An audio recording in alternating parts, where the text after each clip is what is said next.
beaucoup, Emmanuel, et bonjour à tout le monde. Madame la mairesse, félicitations pour ton élection très récente. Et Madame l'ambassadeur, un plaisir de vous voir. Et merci à mes trois collègues pour leurs bons mots.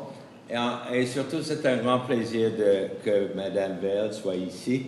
Nous avons travaillé très bien ensemble, surtout sur les réfugiés syriens, mais aussi sur d'autres choses. Et je me rappelle en particulier le moment où nous étions à l'aéroport avec M. Couillard et d'autres pour rencontrer le premier avion qui est arrivé ici. Et c'était un bel moment. Et en partie, on travaille bien ensemble parce que nous avons deux choses en commun. Son frère était à l'école avec moi quand j'avais 10 ans. Et son sous-ministre, Robert Barry, il est un étudiant de moi quand j'étais professeur à l'UQAM. Donc, avec ces liens, il n'est pas surprenant qu'on travaille bien ensemble. Et c'est un grand plaisir pour moi d'être ici à Montréal, encore la ville de ma naissance et la ville où j'ai demeuré plus que la moitié de ma vie à date. Mais aujourd'hui, ce n'est pas un jour pour les Syriens, c'est un jour pour les Haïtiens et les Zimbabwéens. Et sur ça, je remercie vraiment mon ami Emmanuel, qui est la source principale de ma connaissance au sujet des Haïtiens. Et je vous remercie pour tout votre travail. OK, en termes de ce que nous allons faire aujourd'hui, le gouvernement annonce des mesures supplémentaires pour faciliter l'accession à la résidence permanente des Haïtiens et des Zimbabwéens qui vivent au Canada. C'est un pas important vers l'acquisition de la citoyenneté canadienne. Et peut-être j'utiliserai mes lunettes, je m'excuse. C'est un peu plus facile comme ça. C'est mieux. Au cours des derniers mois, nous avons dit que les politiques d'immigration de notre gouvernement auraient comme priorité la réunification familiale. Les familles sont l'épine dorsale de ce que nous sommes en tant qu'individus et en tant que société. Et l'annonce aujourd'hui est un bon exemple de cette priorité importante. En faciliter l'accession à la résidence permanente de membres des communautés haïtiennes et zimbabwéennes du Canada, nous allons permettre à des centaines de foyers de vraiment s'enraciner au pays.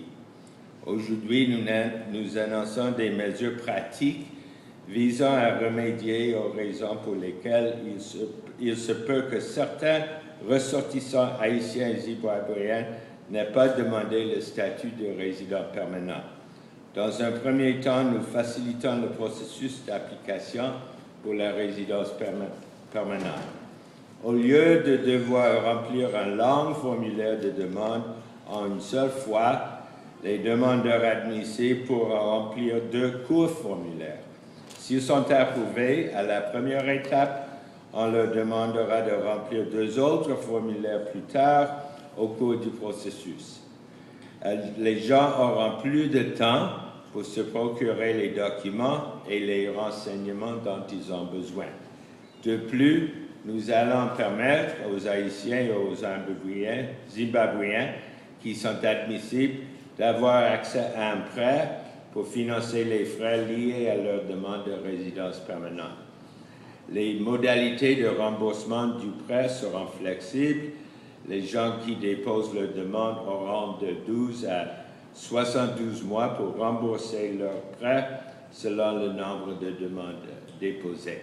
Donc, c'est le même genre de prêt qu'on accorde aux réfugiés et je peux vous dire que le taux d'intérêt est très faible, au-dessous de 1%. Et c'est important pour certaines familles parce que si on a une famille de 4 personnes, le coût de faire une demande, c'est un peu plus que $1,000. Le gouvernement aussi prévoit organiser une activité pour aider à faire connaître les nouvelles mesures et pour inviter les gens qui n'ont pas encore présenté de demande à le faire. Donc, c'est vraiment un événement du gouvernement du Québec, mais mon ministère sera là aussi. Le 27 mai, le gouvernement du Québec organisera une séance d'information avec des intervenants et peut-être Mme Bell va dire quelques mots sur ça.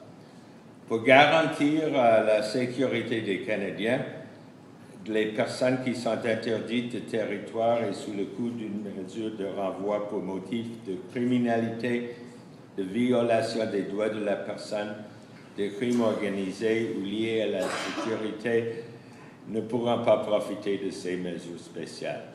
Mais je veux dire qu'on veut accueillir tout le monde, sauf l'élément criminel qui est très petit.